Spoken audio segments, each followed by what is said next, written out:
Hey everyone, Assalamu alaikum. My name is Addison Castillon and I am a Muslim revert. So I've been a Muslim now for about 2.5 years, alhamdulillah. I reverted in November 2018, around that time. So it's been about 2.5 years. Alhamdulillah, these years have been honestly the best years of my life. I've completely transformed into the best version of myself. My life has completely transformed in the best way.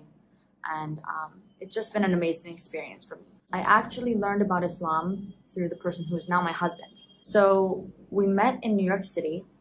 We were having a shared apartment. He moved in down the hall. Before that, I literally did not know any Muslims at all. I obviously have heard of the religion Islam, but I had never ever interacted with a Muslim before. Honestly, maybe in school once or twice. My school wasn't very diverse growing up, but yeah, I never knew Muslims. I never knew about Islam. I knew nothing. So he was the first Muslim that I met. Obviously, we were living together, so we saw each other all the time, and slowly but surely we became friends. So we would hang out. He was living with his friends as well, so we would all hang out, and we became really close. And slowly but surely, I started to learn about Islam through him. Alhamdulillah, alhamdulillah. And at the time, I was a very spiritual person. I did not follow any religion. I never followed any religion growing up. Some of my family were Catholics, but we weren't super religious. I never connected with Catholicism. I never considered myself a Catholic, but I was very spiritual. I had studied Buddhism. I was very into spirituality, but I didn't connect with any religion that I had found so far. So I always believed in God, but I didn't really have any way that I was practicing any belief.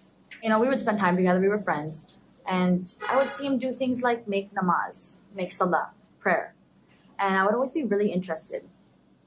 Oh, what are you doing? What does this mean? It kind of reminded me of a form of yoga or meditation. At the time, I was really into yoga, so I was like, oh wow, this is really cool. I wanted to know what it was, so he explained it to me, and I was like, wow, this is really great. This is nice. It was, and I loved how he did it 5 times a day. This was always nice. He took time out of his day, multiple times a day, to connect with God. So this really, I liked this already from the start. So then the next thing that I was exposed to in Islam was Ramadan. I'm sorry, it's so loud here. I'm in India, and it's monsoon season, so it's storming outside, but in general, India is so loud. There's literally nowhere in the house that I can find that is quiet. So I'm sorry if the background noise is too much. But what was I saying? Yes, so Ramadan. Obviously, he was fasting for Ramadan. And we were friends, and we were really good friends. We were living in the same exact place, So obviously, we were around each other all the time. And when he would be fasting, first of all, I asked him, what is Ramadan? What are you doing? And he told me all about Ramadan, how they fast to practice self-control, spiritual discipline, these kinds of things, having compassion and empathy for the poor, learn it, not focusing on physical things, but focusing more on spirituality for this month. So I was like, wow, this is incredible. This practice is great. Even non-Muslims should do this, this is really good. So, and just being around him in general, when he was fasting and I wasn't, I'm not going to eat or drink around someone who's fasting. So I was like, okay, you know what? This sounds really great. Fasting, I know a lot of people, even non-Muslims, they do fasting. It's a great way to practice self-discipline, all these things. So I was like, okay, I want to do it. I want to do Ramadan with you. I didn't do it perfectly. Obviously, I wasn't fully committed to the fasting. I wasn't doing it for religious purposes. I just wanted to try it. So I tried my best, and I did a pretty good job. I did it, honestly, most days. It was an incredible experience. It was very difficult, but it was rewarding, and it was nice. It was just the celebration of Ramadan, all these Muslims together. It was an incredible experience. So then I was like, wow, okay. I really liked it. And then after that, slowly but surely, I just became more and more curious about Islam. But actually what happened was, I was very intrigued by Islam. But then when I started learning more about Islam and kind of doing my research, I found a lot of things on the internet, a lot of things that were just that I did not like at all. There was a lot of misconception that I found on the internet. I was like, oh, wow, no, I do not like Islam. I don't want to follow Islam. I don't like it at all. Then I researched more because my husband, who was still my friend at the time, I would confront him about these things. I'm like, what is this? Like, I would find something on the internet that was wrong, either misogynistic or like male dominating, something like that. And he's like, this is not Islam. This is culture.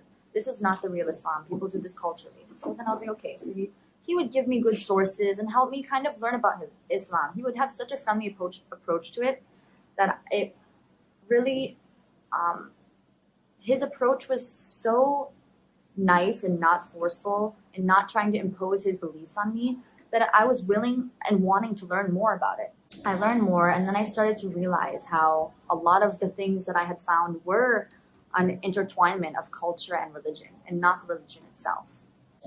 So basically, I would find things online and I would question it in a way that was doubtful, okay? Like I would be doubtful of something and I would question it.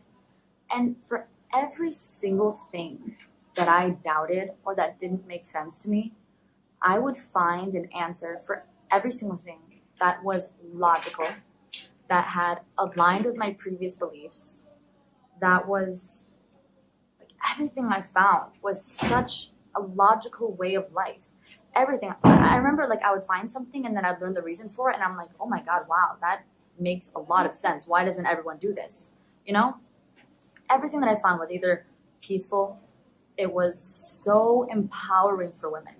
Like things that I think that we haven't even grasped in the West yet. I'm so sorry for all the thunder.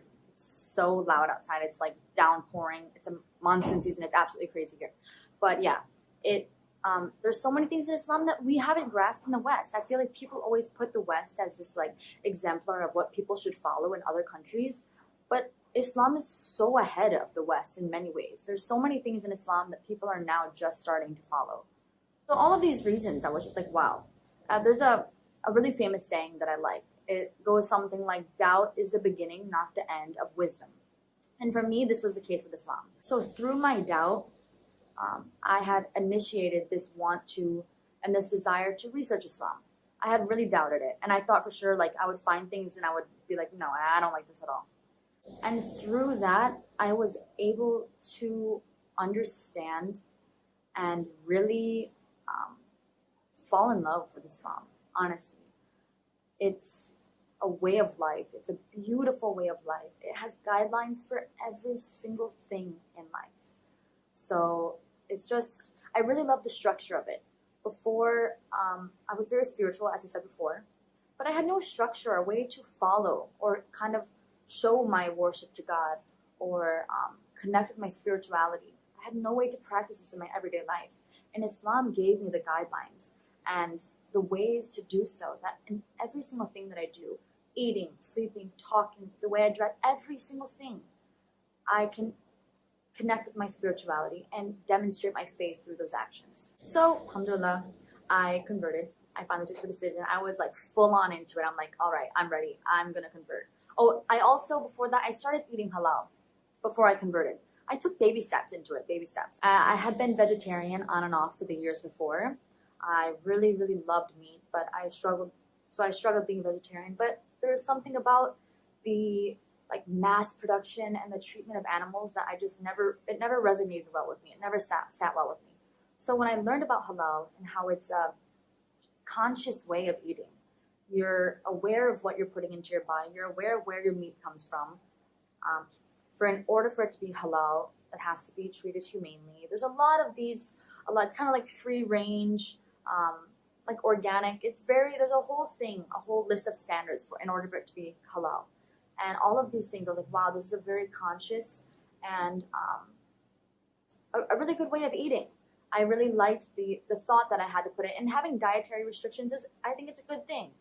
I think it's good to not just consume whatever comes in front of you.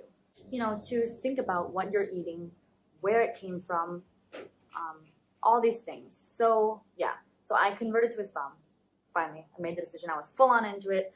I was fully confident in what I was deciding in my decision.